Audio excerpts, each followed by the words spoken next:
Now, the Ukrainian President Volodymyr Zelenskiy said Russia has suffered very tangible losses after a large drone attack on military airbases. Ukraine's security service said it destroyed more than 40 bomber planes in the operation. The attacks came as 7 people were killed and dozens injured in a bridge collapse in regions neighbouring Ukraine.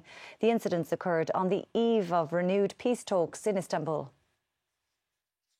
Russian military planes in flames as other aircraft are being struck on the ground in a coordinated drone attack by Ukraine on 5 strategic airbases across Russia. This video footage, obtained by the Reuters news agency, shows the aftermath of an attack at the Belaya airfield in the Irkutsk region of Siberia. Ukrainian security officials say 40 Russian airplanes were hit in what it described as a large-scale special operation believed to be in the planning for the last year and a half. The drones were smuggled in, hidden in the roofs of wooden sheds, which were placed on the back of trucks from where they were launched. The Russian Defense Ministry said while several of its military aircraft caught fire, its air defences repelled the attacks in 3 of the regions, and it said suspects have been arrested.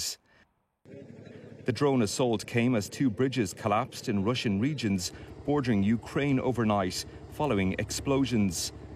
In the Bryansk region, Russian authorities said 7 people were killed and 69 injured when a highway bridge collapsed onto railway tracks, derailing a Moscow-bound train. Hours later, a railway bridge over a highway was blown up in the neighbouring Kursk region, scattering debris from a freight train onto the road below.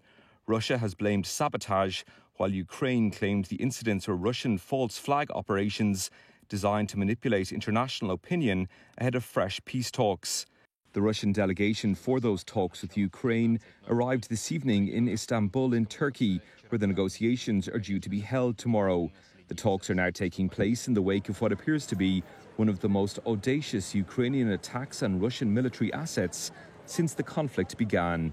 For Gal O'Brien, RTE News. In Poland, voting in the second and decisive round of the country's presidential election ended just over an hour ago. 2 exit polls released shortly afterwards show that the centrist candidate, Rafał Trzaskowski, polled on just over 50%, ahead of conservative candidate Karol Nawrocki on 49%. Well, we're joined now from Eastern Europe by our reporter there who's in Warsaw, Liam Nolan, outside Poland's presidential palace. And Liam, just there in the last hour, those exit polls showing very little to separate those 2 candidates. So is that a case of really saying it's too early to tell who the winner is?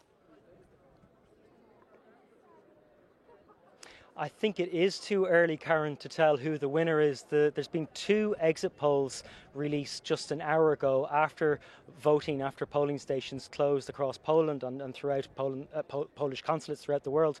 The first exit poll was an Ipsos poll, and that showed only 0.6 of a percentage point between the centrist candidate, the mayor of this city, Warsaw, Rafał Trzaskowski, and the conservative candidate, Karol Nawrocki. The second poll shows an even smaller margin of only 0.3 of a percentage point. It has Mr. Nawrocki on 49.8% and Rafał Trzaskowski, the centrist candidate, on 50.1%. So it is very, very marginal, as the polls had predicted for the past 2 weeks, that these 2 candidates have been neck and neck. Now, as we were setting up here about an hour ago, and when the exit polls were announced, there was a large cheer in this place outside in this area in front of the presidential palace. They were mostly supporters of Rafał Trzaskowski. Now, that may have been a bit too optimistic, because we'll have a full picture of the results in the morning, and with only there's less than a percentage point between the 2 candidates, I don't think we'll have a full picture until probably about 3 or 4 o'clock in the morning. And just briefly, Liam, because many will be watching this outcome, whether it is a pro-EU or a nationalist president, and ultimately what will be at stake with either one. For Donald Tusk's coalition government, a lot is at stake. For the past 18 months, his government has passed over 20 bills which have tried to reverse the rule of law changes that Poland's previous nationalist government, the Law and Justice Party, which backs the Conservative candidate in this race, the government, Donald Tusk's government, has passed over 20 bills, and the current Conservative President, Andrzej Duda, has blocked those, or he's vetoed them, or he's referred them to the country's top court for further consultation. So a win for the centrist candidate Rafał Trzaskowski, who is an ally of Donald Tusk's party, would help the current government push through their reform agenda. However, a win for Karol Nawrocki, the Conservative, would deliver more of the same. Karen.